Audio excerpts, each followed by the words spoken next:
Title: No one dares approach the ruthless, lonely mafia boss. Clever girl sees through him, uses him, and he falls. Kang-min, Kang-min. Where did a girl like you come from? Born with nothing. No name, no power, no protection. And you really think you can walk into his world and walk back out? I'm telling you, no one survives Kang-min. No one even tries. Scene cut: a dimly lit room. Men with guns. A girl on her knees. She didn't flinch. She didn't beg. She smiled.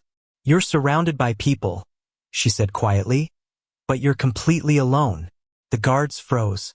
Even the air in the room changed. Because no one had ever spoken to Kang-min like that. Cut to Kang-min's POV watching her, studying her. His lieutenant leaned in. Boss, she's nobody. Just a girl who wandered too close. Kang-min didn't respond. His eyes stayed on her. Ordinary people don't kneel in front of a loaded gun and look bored. Ordinary people don't dissect a man the way she was dissecting him. He glanced at the gift she'd left on his desk the night before. The one no one had touched. He turned it over. A listening device, sewn into the lining. His lieutenant stepped forward. Boss, I'll deal with her. Leave her. Silence. But I said leave her. Because Kang-min had spent years surrounded by people who feared him. Enemies who plotted against him. Allies who lied to his face. And not one of them had ever been interesting. But this girl, she wasn't afraid. She wasn't reckless. She was watching him, like she already knew things about him that he hadn't said out loud. He looked at her one last time. What's your name? Seo-yeon met his gaze without blinking. Does it matter? Music rises. Title card. If you want to know what happens when the most dangerous man alive meets the only person clever enough to use him, and brave enough to fall for him, smash that subscribe button, hit the bell, and let's get into the story. Because trust me, you are not ready for where this goes. But to understand how Seo-yeon ended up on her knees in front of Kang-min's gun, and why she was smiling, we need to go back. Back to who Kang-min really was. Back to who Seo-yeon was pretending to be. And back to the moment her plan began. Long before he ever knew her name. There was a particular kind of silence that followed Kang-min wherever he went. Not the comfortable kind. Not the peaceful kind. The kind that happened when a room full of dangerous men collectively decided that breathing too loudly was a risk they weren't willing to take. He walked into his morning briefing at exactly 7 o'clock, as he always did, and took his seat at the head of the long obsidian table without a word. Around him sat 12 of the most feared men in the city. Lieutenants, enforcers, men who had done things that would never see the light of a courtroom. They straightened when he entered. Every single one of them. Kang-min didn't notice. Or rather, he no longer bothered to. The Incheon shipment, he said flatly. His head lieutenant, seated to his left, opened a folder. Delayed by 2 days. The port authority contact is asking for an additional. Remove him. A pause. Boss, he's been reliable for 3 years. He's been reliable, Kang-min said quietly. Which means he's been calculating how much he's worth to us for 3 years. Now he thinks the answer is more. He turned a single page in front of him without looking up. Remove him. Find someone who hasn't done the math yet. No one argued. The meeting continued. Decisions were made. Numbers were confirmed. 2 names were crossed off a list that no one outside this room would ever see. And through all of it, Kang-min sat with the same expression, or rather, the complete absence of one. He signed off on an execution order the same way another man might approve a lunch reservation. His pen didn't pause. His jaw didn't tighten. His eyes didn't change. And that was the thing about Kang-min that people misunderstood. They thought the coldness was a performance. A mask worn by a man who was secretly burning underneath. Some kind of tortured soul dressed in a tailored suit. They were wrong. The coldness wasn't a mask. It was an absence. He had not always been this way. There was a version of Kang-min that existed somewhere in the distant architecture of his memory. Younger, harder to read but not yet hollow. A version that had wanted things, felt things, reached for things. That version had been dismantled piece by piece, over 15 years of building an empire on a foundation of betrayal and survival. Now he had everything. A penthouse above the city.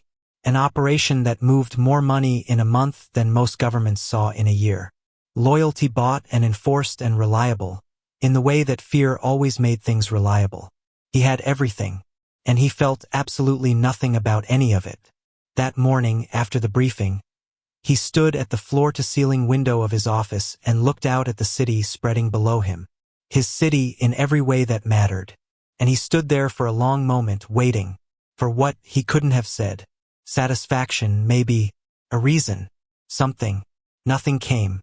He turned away from the window. She had been escorted in at noon. Kang-min was told only that she'd been caught inside the East Building. Not at an entrance, not near an exit, but in the corridor directly outside his private records office. His men had found her standing still, completely calm, holding an empty coffee cup like she'd simply taken a wrong turn on the way to a cafe. They brought her to him, expecting him to dismiss her in 30 seconds. He looked at her once, and didn't dismiss her, because of all the people dragged into this office in fear, and there had been many. Seo-yeon was the first one whose eyes were moving. Not darting, not panicking, moving, cataloging, taking in the desk, the exits, the spacing between his guards, the angle of the security camera above the door. She was mapping the room, while standing in front of the most dangerous man in the city. "You're not scared," he said. It wasn't a question. Seo-yeon looked at him directly, something almost no one did. "Should I be? Everyone is. Then everyone has something to lose." She tilted her head, just slightly. "You'd have to figure out what mine is first." One of his guards stepped forward. Kang-min raised one finger, a barely perceptible gesture, and the guard stopped. "Why were you outside my records office?" "I got lost." "Try again." "I was curious." "About." She looked at him for a moment, not calculating, not performing, just looking. "About why someone with everything," she said quietly. "Looks like he's waiting for something he can't name." The room went absolutely still. His lieutenant's hand moved toward his holster. Kang-min said nothing. He studied her face, searching for the angle, the manipulation, the game being played, because everyone who walked into this office was playing something. But Seo-yeon's expression held no plea and no strategy, only observation, like she had already seen something in him, filed it away, and was simply waiting to see if he'd confirm it. "Who are you?" he thought. He didn't ask it out loud. Instead, he picked up the file his men had compiled on her in the 20 minutes since she'd been caught. Slim, barely 2 pages. Nobody. No affiliations on record. No known connections to rival operations. He closed the file. "Take her to the lower floor," he said. His lieutenant nodded, already moving. "And don't touch her." The lieutenant stopped. Around the room, the stillness deepened into something confused, something uneasy. Kang-min had already turned back to his desk. He didn't explain the order. He didn't understand it himself. He only knew one thing with any certainty as Seo-yeon was led from the room. Her steps unhurried, her posture unchanged, her eyes briefly meeting his once more at the door. In 15 years, not one person had looked at him the way she just had. Not with fear, not with want, not with calculation, with comprehension. And for the first time in longer than he could remember, Kang-min was curious. The lower floor of Kang-min's building was not a place people left easily. It wasn't a cell, technically. No bars. No chance. Just a room with a single light, concrete walls, and a door that locked from the outside. His men used it for conversations, the kind where one person asked questions and the other eventually answered them, regardless of how long that took. Seo-yeon sat in the chair in the center of the room and folded her hands in her lap. She did not pace. She did not cry. She waited. Kang-min came down alone. That was the first unusual thing. He never conducted these conversations himself.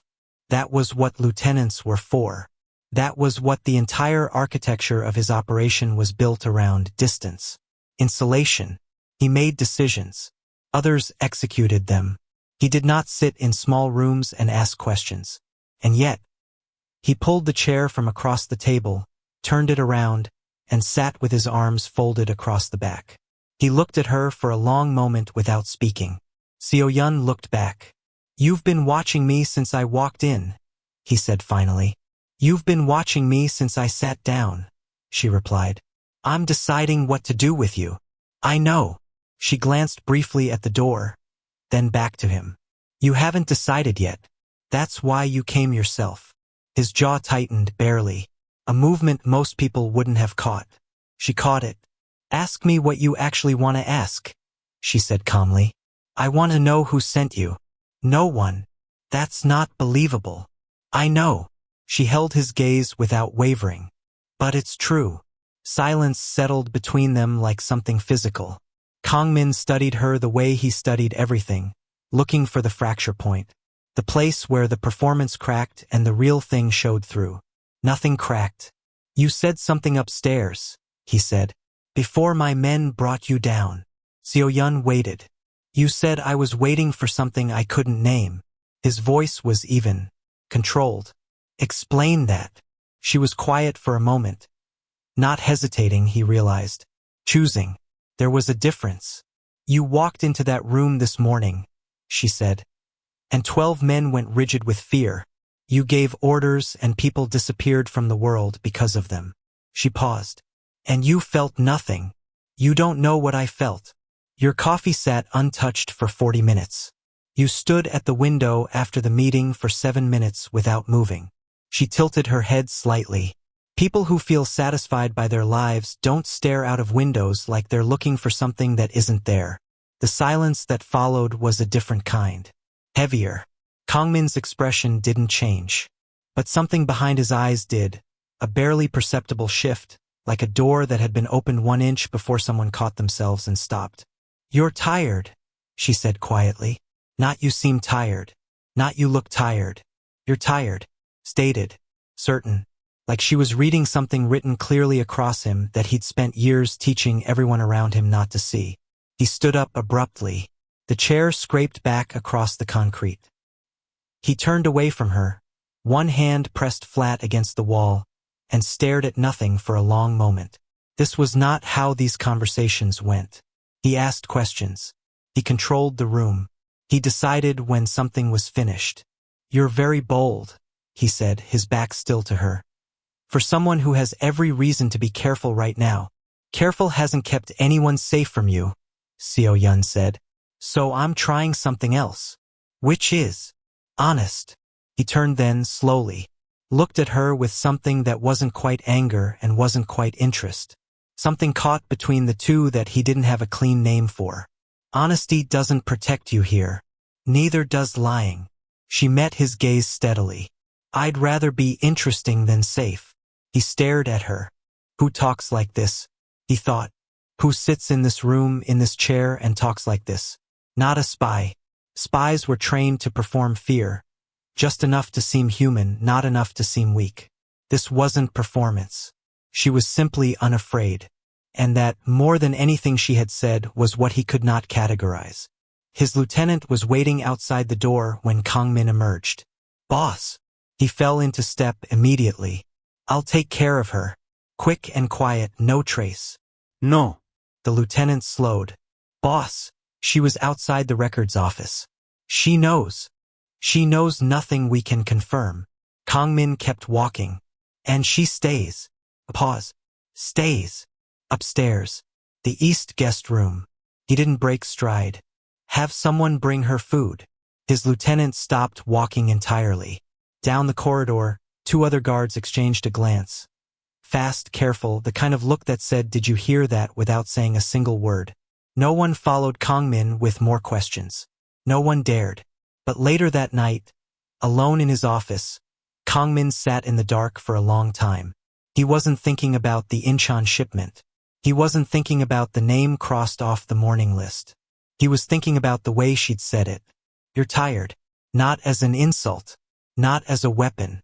Just plainly, quietly. The way you said something true to someone when you weren't trying to use it against them.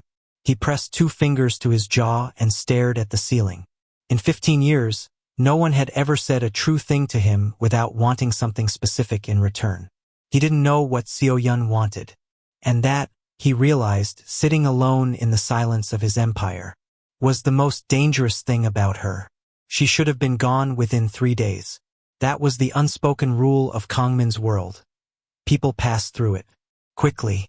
Either they served a purpose and were kept at a careful distance, or they didn't and they disappeared. There was no third category. Seo-yeon became a third category.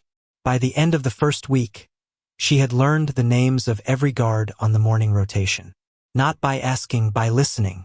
Small details.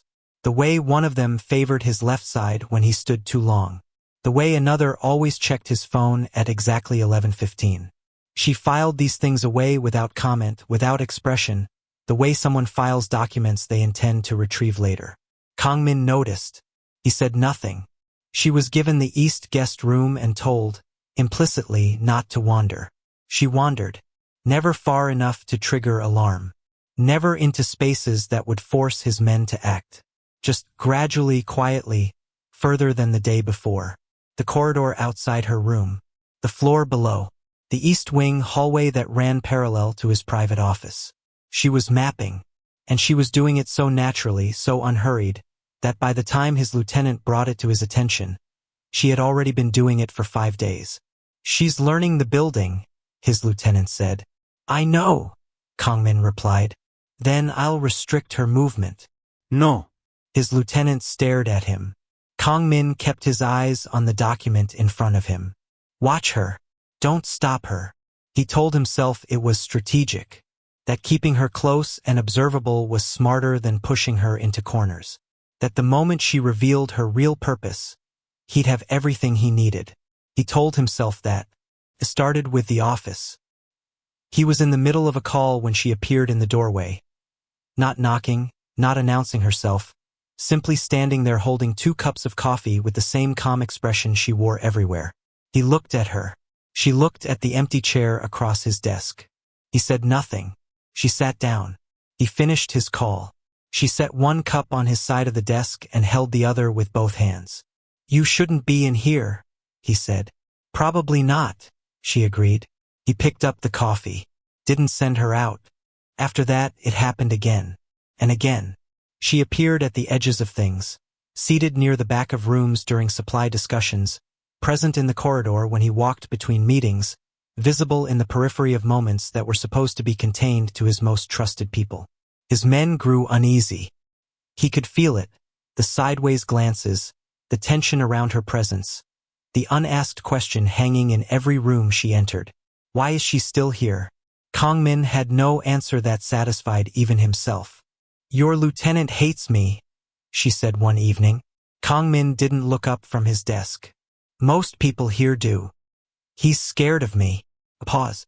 That's different from hate. Why would he be scared of you? Because he doesn't understand why you haven't removed me. She crossed one leg over the other. And things he doesn't understand make him nervous. Things that make him nervous make him dangerous. Kang-min looked up then. She was watching him with that same quiet attention, not performing concern.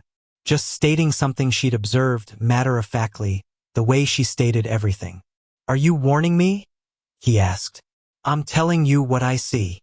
I don't need you to tell me what happens in my own operation. No, she said. But you might need someone who tells you anyway. Silence. He leaned back in his chair and studied her, really studied her, the way he had that first night in the lower room, looking for the seam, the place where the act ended and the real calculation began. It still wasn't there. Or if it was buried deeper than anything he'd encountered before. You're not afraid of him, Kang-min said. My lieutenant. No. You should be. I'm more interested in understanding people than fearing them. She glanced toward the window. Fear is just a reaction. Understanding is a tool. It was raining the night she said it. He was standing at the window. Again, he realized distantly. The same window. The same city. The same posture his lieutenant had probably reported back to him 3 weeks ago when she'd first described it. She was seated behind him, reading something she'd found on his shelf without asking. You had 4 meetings today, she said without looking up. 12 people in this building alone. Your phone hasn't stopped. Kang-min said nothing. You're surrounded by people. She turned a page. But you're completely alone. He didn't respond. The rain hit the glass steadily, and the city below moved the way it always did, indifferent, relentless, entirely unaware of the man watching it from above. You say things like that, he said finally. As if you understand me. I don't claim to understand you. She closed the book. I just pay attention. He turned from the window and looked at her for a long moment. She looked back. Unhurried, unguarded, occupying his space with an ease that no one in his world had ever managed. And Kang-min felt it then, not clearly, not with any name attached to it, just a shift. Something small and structural, deep underneath everything he'd built around himself. Like a wall discovering it had a crack it didn't know about. He turned back to the window before she could see his face change. But she had already looked back down at her book. And she was smiling. Here is what Kang-min didn't know. Everything. While he watched her, she was building something. Not visibly, not carelessly. The way a river builds. Quietly, persistently, reshaping everything it touches without ever announcing the change. In the privacy of her room each night, after the building settled into its late silence and the guard rotation completed its last sweep, Seo-yeon sat cross-legged on the bed and worked from memory. No notes. Nothing written. Nothing that could be found. She reconstructed the day in careful layers. Names, faces, timing, patterns. The supply chain discussion she'd sat near the back of on Tuesday. The lieutenant's reaction when a shipment number didn't match. The way a specific door at the end of the third corridor was always guarded by 2 men before 9 and only 1 after midnight. She filed every detail. His operation was larger than the intelligence she'd been given before she came. More sophisticated. More compartmentalized. The people who had sent her, who believed they had sent her, had underestimated the scale by half. Good, she'd thought, the first time she understood this. More to work with. Her objective was clear, had always been clear. Get inside, get close, map the network completely, and extract everything needed to dismantle it from the outside. Not with violence, she had no interest in violence. With information. Carefully placed. Carefully timed. Kang-min's empire wasn't built on strength alone. It was built on invisibility. Supply chains that didn't exist on paper. Arrangements that survived on silence. The moment that silence broke, the moment the right information reached the right people, it would collapse with remarkable efficiency. She just needed proximity. She just needed time. She just needed him to keep trusting her. And he was. She had mapped 3 months before walking into his building. Every public record attached to his operation. Every known associate. Every gap in the documentation that suggested where the real infrastructure lived. She had studied him the way you study something you need to understand completely before you touch it. She had planned their first meeting. Engineered the access. Chosen the moment and the approach with the precision of someone who understood that the most dangerous environments required the most careful entry. But she had not planned for how simple he would be to read. Not simple as in easy. Simple as in, underneath all of it, he was a man. With a consistent pattern of behavior that told a very clear story to anyone paying close enough attention. She'd expected layers of deliberate misdirection. She'd expected the coldness to be performance. Instead, she found something more uncomfortable. Sincerity. His coldness was real. His emptiness was real. And watching something real, she was discovering, felt different from watching a performance. She ignored the distinction and kept working. She was very good at not feeling things. It was a skill she had developed carefully, over years in circumstances that had required it.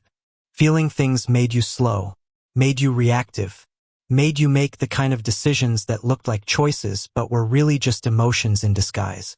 She did not feel things. She observed them. There was a difference. Except, the afternoon he overruled his lieutenant in a supply dispute. Quietly, precisely, using an argument she had made to him 3 days earlier in passing, framed as his own conclusion. She noticed something she didn't expect to notice. Satisfaction. Not strategic satisfaction. Not the clean, functional feeling of a plan advancing correctly. Something warmer. She shut it down immediately. filed it away under irrelevant, and returned to the conversation she was observing from the edge of the room. But it had been there. She couldn't undo the fact that it had been there. By the 4th week, Kang-min had started doing something she hadn't anticipated. He asked her things. Not about herself. About situations. He would describe a problem, stripped of specifics, framed abstractly, and then go quiet in the way that meant he was listening. She answered carefully, always a half-step removed from a direct recommendation, always framed as observation rather than advice. It's interesting how structures built on one person's fear tend to collapse the moment that person is no longer the most frightening option available. He listened. He thought. He made decisions she could trace back to what she'd said.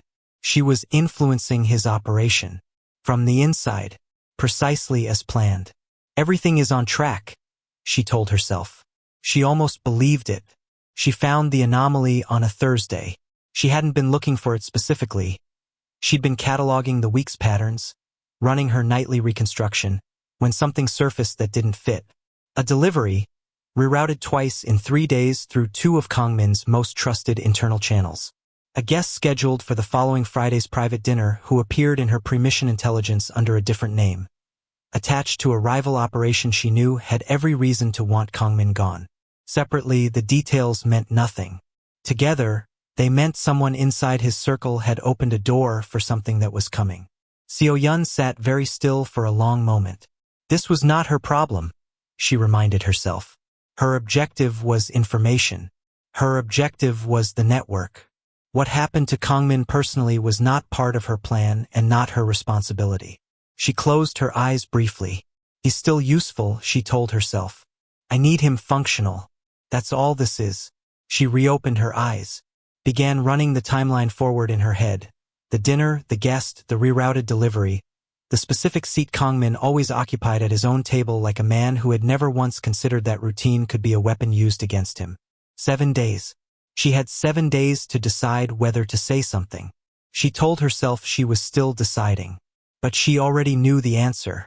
And that, somewhere underneath the strategy and the silence and the careful architecture of her detachment, was the problem.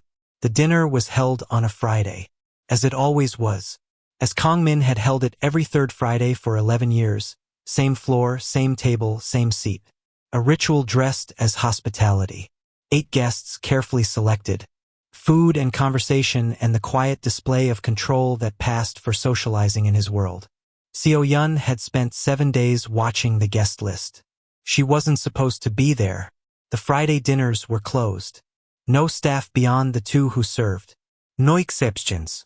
She had never once been included, had never asked to be, and when she appeared in the corridor outside the dining room 40 minutes before the guests arrived, his lieutenant blocked her path without a word, relying entirely on the obstacle of his own body. I need to be in there tonight, she said. No. Tell him I said it's important. You don't give messages to the boss. She looked at him for a long moment. Then she turned and walked back toward the east wing without argument. His lieutenant watched her go with the particular satisfaction of a man who believed he'd won something. He hadn't. 15 minutes later, Kang-min found her in the corridor himself. You're pushing boundaries tonight, he said. The guest in seat 6. She kept her voice even. He was listed under a different name in communications I've seen. He's connected to the Daejin operation. Kang-min was still. Daejin has wanted you gone for 2 years, she continued. The delivery rerouted through your internal channels 3 days ago. I think it was already here before tonight. Already inside. Silence stretched between them. You've been reading my communications, he said. I've been paying attention. She held his gaze. There's a difference. He looked at her for a long moment. Then, without confirming, without thanking her, without giving her anything, he walked back toward the dining room. She followed. He didn't stop her. The table was arranged immaculately. 8 guests. Crystal glasses. Conversation that moved the way it always moved in these rooms. Careful, coded, expensive. Kang-min sat at the head of the table and performed the version of himself that these dinners required. Controlled. Composed. Faintly intimidating in the way that reminded everyone present exactly whose hospitality they were enjoying. Seo-yeon stood near the back wall. Not seated, not introduced. A quiet presence that no one looked at directly, which was precisely how she preferred it. She watched seat 6. The man was good. She'd give him that. The performance was polished, the right amount of deference, the right questions, the right moments of laughter. Nothing that flagged, nothing that snagged. But she'd had 7 days to study the timeline. She watched the server instead. It happened during the second course. The server moved to Kang-min's right, reaching to refill his glass, and the motion was practiced enough that no one looked twice. The pour was smooth, the bottle angled correctly, the glass placed back at exactly the position it had been. Seo-yeon was already moving, not running, not shouting. She crossed the room in 12 steps and reached Kang-min's place at the table in the same moment he reached for the glass, and she brought her hand down across it. A clean, sharp knock, sending it sideways off the table entirely. It shattered on the floor. The sound cracked through the room like a gunshot. Every head turned. Chairs scraped. Hands moved toward jackets. 2 of Kang-min's guards were on their feet in seconds. Weapons visible. Scanning the room for a threat they couldn't locate. The guests were on their feet. Confused, alarmed, retreating instinctively from the table. The server was gone. In the 40 seconds of controlled chaos that followed, guards sweeping the room, the lieutenant shouting orders, guests being pushed toward the walls, Kang-min didn't move. He sat perfectly still at the head of the table and looked at her. The room was loud, but between Kang-min and Seo-yeon, there was a strange and specific quiet, the eye of it, the place where all the motion and noise became peripheral. His eyes moved from her face to the shattered glass on the floor, then to the remaining liquid soaking into the edge of the tablecloth, then back to her. "You knew," he said. His voice was completely level. "I suspected," she replied. "Since when?" 7 days. Something moved behind his eyes. "You waited 7 days. I needed to be certain." She held his gaze. "I'm certain now." The lieutenant appeared at Kang-min's shoulder, already running through contingencies. The server, the exits, the guest in seat 6 who had disappeared in the confusion. Operational instinct taking over. The machine of his organization responding the way it was built to respond. Kang-min didn't look at him. "Why save me?" he asked. The question landed quietly, underneath all the noise. Seo-yeon didn't hesitate. "Because you're still useful." That answer should have ended something. Should have reminded him of what she was. A stranger. An infiltrator. Someone operating from her own agenda inside his world. The answer was cold. Transactional. The kind of answer that confirmed every rational suspicion he should have maintained about her from the beginning. Instead, he looked at her with an expression she had not seen on him before. Not anger. Not suspicion. Fascination. Like she had done something genuinely unexpected. Like after years of people performing loyalty and manufacturing devotion, the blunt honesty of "you're still useful" had landed as something closer to intimacy than anything sincere ever had. Later that night, after the room had been swept and the guests removed and the contaminated glass sent for analysis, after all the operational pieces had been handled with his characteristic efficiency, Kang-min sat alone in his office. He wasn't thinking about the Daejin operation. He wasn't running contingency plans. He was thinking about the 12 steps she'd taken across the room. The precision of them. The absence of hesitation. She had known for 7 days. She could have said nothing. She had said nothing until the moment it counted. Why? Her answer had been clean. Functional. Deliberately unseeable past the surface of it. But Kang-min had spent 15 years reading people.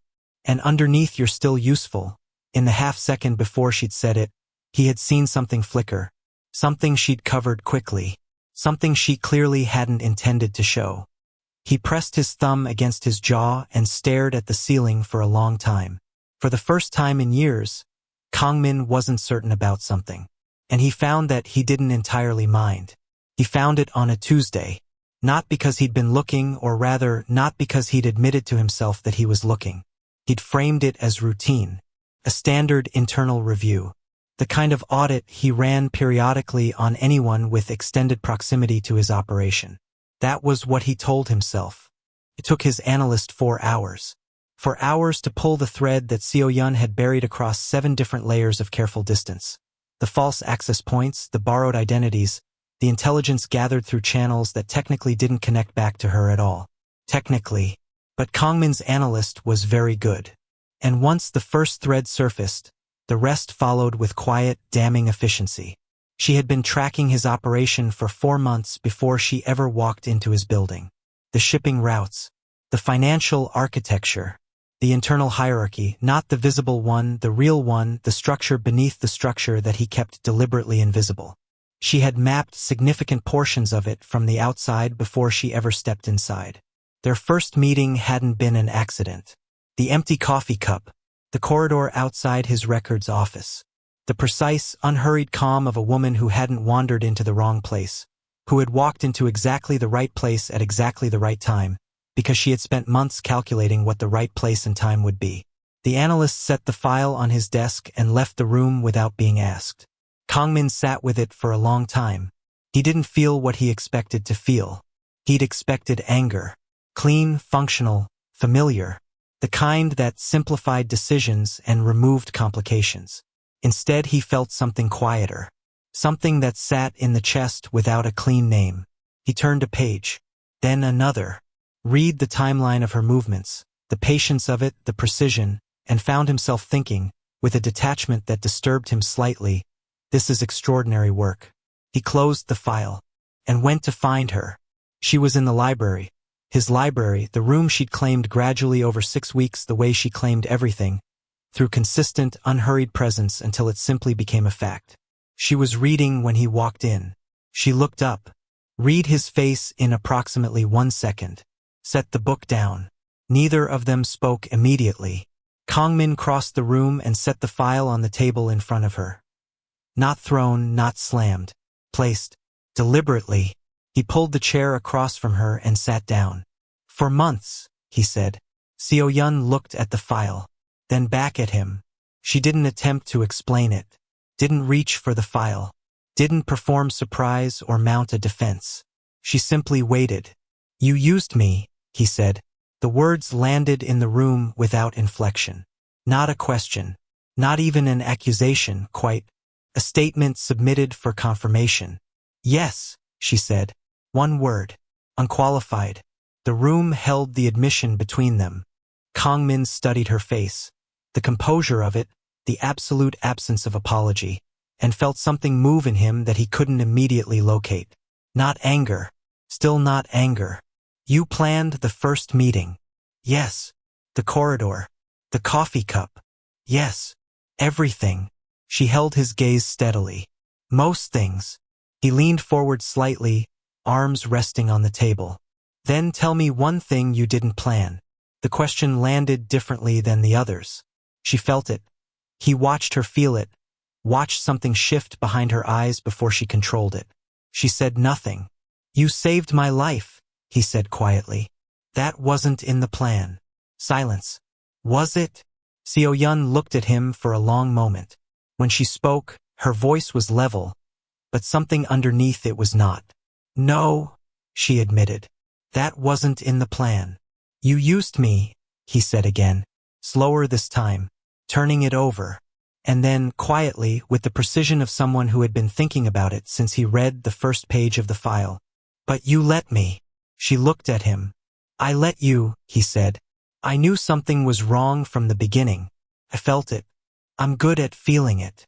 He held her gaze. And I let you stay anyway. The sentence rearranged something in the room. Because he was right. And they both knew it. Seo-yeon, who had walked into his world with a plan built on the assumption of his blindness, had encountered something her intelligence hadn't prepared her for. Not a man who couldn't see through her. A man who saw through her and chose not to act on it. Which meant the power in this room had never been entirely where she'd calculated it. Why? She asked. The question came out quieter than she intended. Kang-min was still for a moment. I don't know, he said. And the honesty of it, unguarded, direct, a thing she recognized immediately as real, landed somewhere in her chest that she immediately tried to close off. She didn't entirely succeed. He stood. picked up the file, walked to the door. At the threshold, he stopped, not turning around, just stopping. "I should remove you," he said. Seo-yeon said nothing. "I'm not going to." He left. Seo-yeon sat in the empty library for a long time after. She looked at her hands, ran the conversation back through her mind with the clinical precision she applied to everything, looking for errors, recalibrating the strategy, assessing damage and opportunity. She found the errors. She'd let him see too much. The moment before she said that wasn't in the plan. She'd paused. Half a second. Just long enough for a man who read people the way Kang-min read people to see exactly what the pause contained. She had been careless. Why had she been careless? She already knew the answer. She stared at the table where the file had been, at the empty chair where he had sat closer than necessary, at the doorway where he'd stopped, deliberately, to say something he had absolutely no strategic reason to say. "I'm not going to." She pressed 2 fingers against her mouth and stared at nothing. This, she thought, with something that felt disturbingly close to fear, was not in the plan. She gave herself 3 rules. She had written them down once, long ago, before any of this began. Not on paper, but in the deliberate architecture of her thinking, pressed firmly into place the way you press a hand against something bleeding. First, the mission is the only thing that matters. Second, proximity is a tool, not a relationship. Third, when it ends, walk away clean. She recited them every morning. They were becoming harder to mean. It started publicly, which made it worse. 3 weeks after the library, a meeting with a visiting associate, a man from the northern operation who had been introduced briefly at a previous gathering and made the specific error of addressing Seo-yeon with the particular brand of contempt that certain men defaulted to when a woman appeared in a room without an obvious function. The comment was small, dismissive, the kind of thing designed to reduce without leaving a mark. Kang-min turned his head. The room temperature dropped 3 degrees. "Apologize," he said. Not loudly. He never needed loudness. The man stared. "I was only..." To her. Kang-min's voice hadn't changed. His expression hadn't changed. Now, the apology came out stumbling and immediate. Kang-min looked back at the papers on his desk as if nothing had happened. The meeting continued. No one mentioned it afterward, at least not where he could hear them. Seo-yeon stood at the edge of the room and felt something move through her that she had no clean category for. She wasn't supposed to need protecting. She wasn't supposed to want it. She wasn't supposed to feel the particular quiet warmth of someone choosing her, in public, without calculation. Proximity is a tool, she reminded herself. The reminder felt thin. He had stopped questioning her observations. Not gradually, the shift had happened in a specific moment she could place exactly. The morning after the library, when she'd mentioned that a particular financial arrangement had a structural vulnerability he hadn't acknowledged, and he had listened, asked 2 questions, and restructured the arrangement by afternoon. No verification. No cross-referencing with his lieutenant. Just trust. She felt the weight of it every day. He handed her information now. Not carelessly, but deliberately, bringing her into decisions with the quiet assumption that her judgment was an asset worth using. He introduced her, occasionally, to people whose names she had spent months trying to access from the outside and couldn't. She was inside completely. The map was nearly finished. Everything she had come here to do was within reach. She should have felt satisfied. Instead, on the evening he handed her a briefing document and said, simply, without ceremony, "Tell me what I'm missing."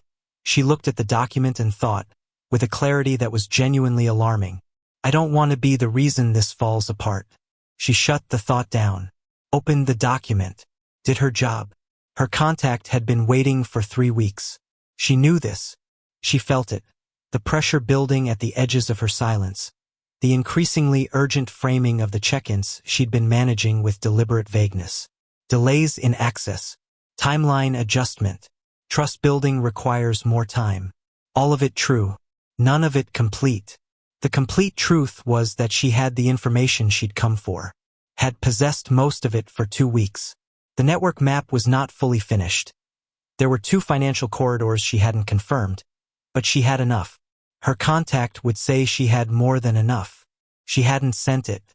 She had examined this fact from every clinical angle she could construct, looking for the strategic justification. Incomplete data is unreliable. Premature action creates unpredictable damage.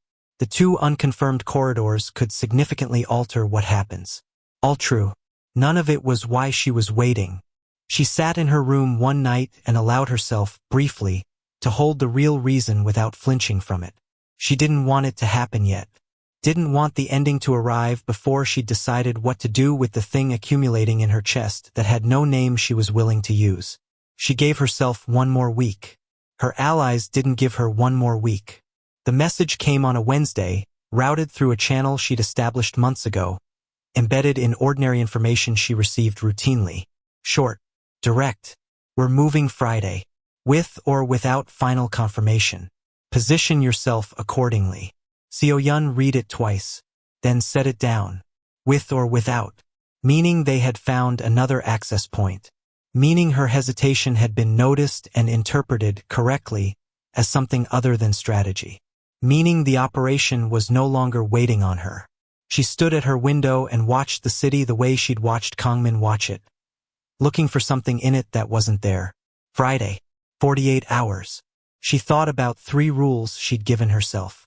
Thought about how clearly she'd understood them once. How obvious and clean the boundaries had seemed when she'd pressed them into place. Thought about a man who had said I should remove you, and then didn't. She closed her eyes. She heard it before she understood what it was. Friday. Late. The building around her suddenly and completely different. The silence breaking open in a way that wasn't routine, a way she recognized in her body before her mind had processed the sound. Distant, but getting closer. Then a second sound. Closer. Then the alarms. Seo-yeon was already at her door when the third sound came. Not distant at all now, not getting closer, but here, inside, below her, rolling through the building like something that had been waiting a long time to arrive. The attack had begun, and she hadn't warned him. The mission is the only thing that matters. She stood in the doorway with her hand on the frame. The rule had never felt so much like a lie. The first explosion shook the building at midnight. Not a warning. A beginning. Kang-min was already moving before the second one hit. Pulling his jacket, reaching for the gun at his side. His mind switching into the cold, mechanical focus that had kept him alive for 15 years. East Wing is compromised. 3 entry points breached. Sir. It's coordinated. He already knew. This wasn't a rival making a move. This was someone who knew exactly where to hit. Someone who had been inside his world long enough to map every weakness. His jaw tightened. Seo-yeon. He found her on the 3rd floor, standing near the window. Still, like she'd been waiting. The chaos raged below. Gunfire cracking through concrete, his men shouting, glass shattering somewhere close. But up here, the silence between them was louder than all of it. Kang-min stepped inside the room. His gun was in his hand. He didn't raise it, not yet. Was it all a lie? His voice was quiet. That was the worst part. He wasn't shouting. There was no rage in it. Just something stripped bare. Seo-yeon turned from the window slowly. And for the first time since he'd known her, that calm, unreadable expression was gone. She opened her mouth. Closed it. The silence stretched. And that was all he needed to know. Kang-min's grip on the gun tightened.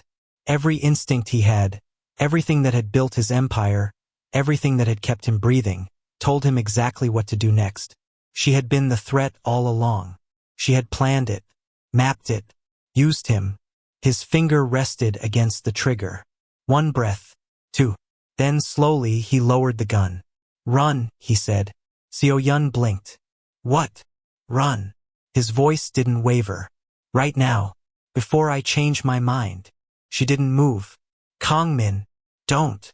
Something flickered across his face. Controlled, but barely. If you stay here, I won't be able to let you go. And I don't think either of us is ready for what that means. An explosion below rattled the floor beneath their feet. She still didn't move. I was supposed to destroy you. The words came out quietly, almost like she hadn't meant to say them. Kang-min went still. I had a plan, Seo-yeon continued. Her voice was steady, but her hands weren't. Every step, every conversation, every moment I let you trust me. It was calculated. She looked at him directly. You were never supposed to be anything more than a means to an end. Silence. But somewhere along the way, her breath caught, just slightly. You stopped being a target. The gunfire outside felt very far away. Kang-min looked at her. Really looked, the way he hadn't let himself in weeks, and something behind his eyes shifted. That should make me want to kill you, he said finally. I know. It doesn't. The battle ended the way brutal things always do. Not cleanly. Not completely. His empire took damage. 3 safe houses gone. 2 alliances fractured. A network that would take months to rebuild. His enemies had struck hard. But they hadn't struck hard enough. Because Kang-min was still standing. And so was Seo-yeon. 3 days after the smoke cleared, the city went quiet again. Not peaceful, it was never peaceful. But the particular heavy quiet that follows destruction. The kind where people counted their losses and licked their wounds in private. Kang-min sat at his desk. No gun on the table. No report in his hands. He was looking at the window. He used to sit like this and feel nothing. The emptiness had been almost comfortable once. A kind of armor. You couldn't be touched by something if nothing reached you. The door opened. He didn't have to look up. Seo-yeon sat across from him. Not close. Not far. Just present. A cup of tea in her hand. Still steaming. She didn't say anything. Neither did he. And somehow, for the first time in longer than he could remember, the silence didn't feel like isolation. It felt like the opposite. The world still feared him. They still crossed the street when they heard his name. Still whispered about his empire, his ruthlessness, his reputation built on 15 years of never flinching. Nothing about that had changed. Except this. Kang-min was no longer empty. And Seo-yeon, for all her precision, all her strategy, all the careful walls she'd built to survive a life that had never been gentle with her, was no longer alone. They said the attack nearly broke him. They were wrong. His enemies never came close to breaking Kang-min. The only one who ever reached him was the girl who walked in with a plan to destroy him and stayed because she couldn't. He wasn't undone by his enemies. He was undone by the one person who finally understood him. And that was the most dangerous thing she ever did. If the story has been living in your chest, you already know how it ends. Subscribe and don't miss what comes next.